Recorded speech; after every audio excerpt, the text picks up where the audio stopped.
Hey friends, welcome back to the Godspeed Garage. Today we're going to turn this regular old tire into this. We're making white walls.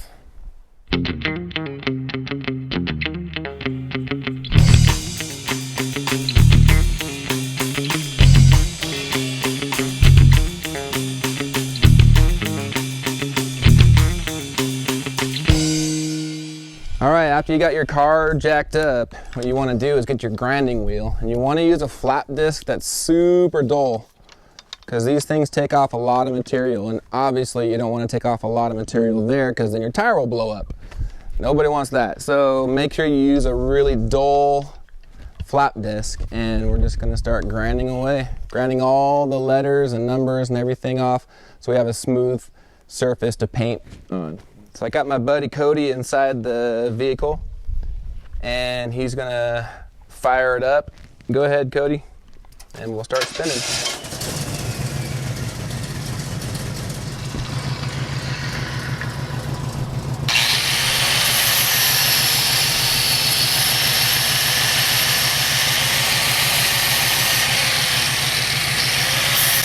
The one tire fryer.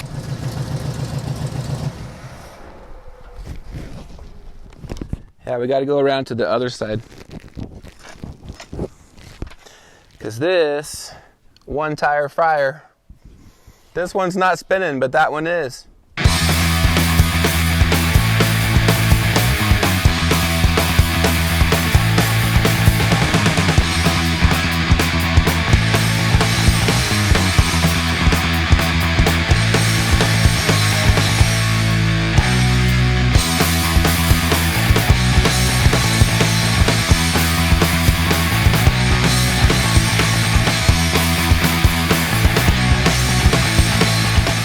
So you can see I got enough of it ground down, and you can still faintly see the numbers in there, just barely, and that's okay. If you want them completely smooth, because those will show up through your paint, but I don't really care, so I'm just going to leave it like it is. The main idea is basically you just want this to be kind of sticky, kind of tacky, to where the paint is going to stick to it. So if it's still like this glossy part right here, then the paint won't stick to it. So you gotta make sure you grind it enough to where it's tacky.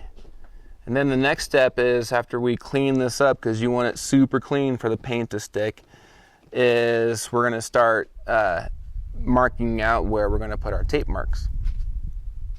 This is the Eastwood pre-painting prep.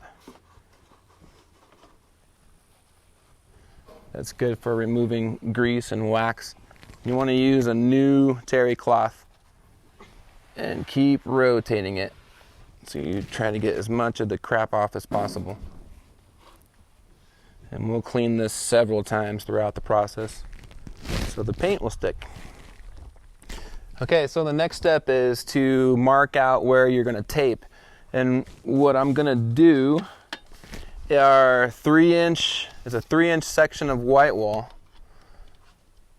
And so instead of measuring and marking every time, handy little trick is to use some string, tape it to your Sharpie, and just measure 3 inches, and you just go that far from your rim all along the tire.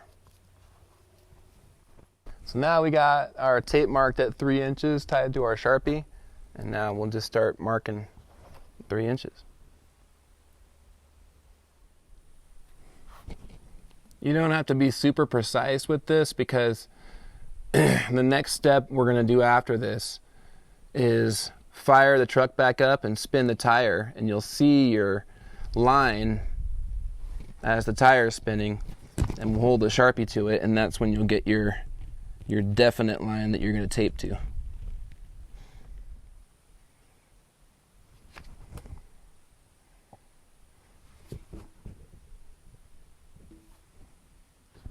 All right, so Cody will go back in, fire it up, hit it, and drive, and you'll see the line. And you're just going to hold the Sharpie to your line, and it's going to make a solid line.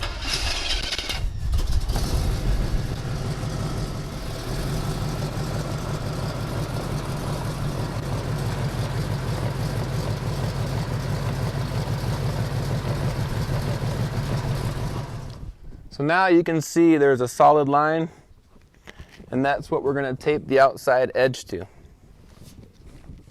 Okay, so now that you got it all taped off where you want it, you got your rim taped off, I made this cardboard template for the wheel, so just makes it easier so you don't have to tape the whole thing. All right, now we'll clean it again. You gotta be super clean. Okay, the first layer is this plastic dip stuff. Now I'm gonna do 2 kind of super light coats, and first coat is just gonna be kind of a ghost coat, and then do another one on top of that. But this stuff will turn yellow in the sun, so I do the base coat with this, and then you top coat it with, I use this vinyl fabric paint from dupli-color. This will actually stay white in the sunlight. So this will stick to the rubber better, and then this will make it stay white. And when you're applying these paints, you have to use a heat gun to heat the rubber as you're applying it, because this will open the pores and allow the paint to actually soak into the rubber and stick a lot better. It's time you came around and figured out I'm more than what you see. This time you let me down. I'm still convinced your world means everything. When you don't have to agree with me, and you didn't have to be so mean, and you didn't have to say those things. We're just gonna play your way. You're not there, but we don't even care.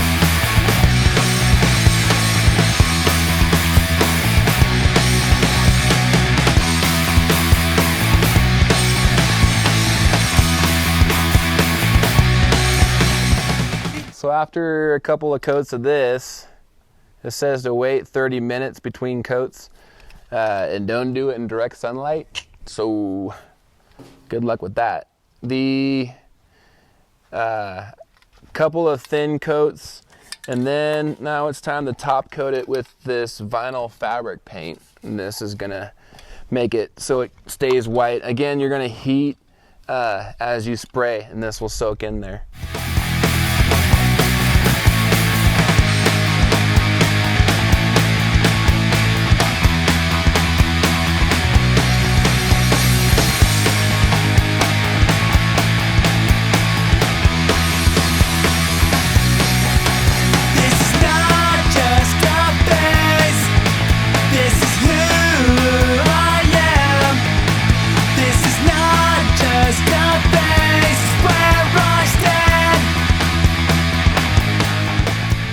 So after the vinyl fabric paint dries, now we can start peeling the tape off.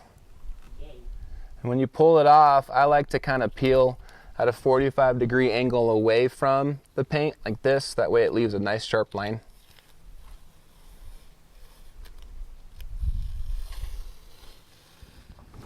There you go. White wall tires.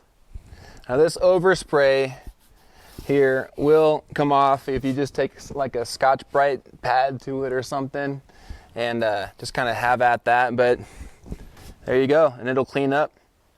I'll wait till this is dry before I take to that, and then I'm gonna wash the whole thing anyways. So white walls. We don't even care.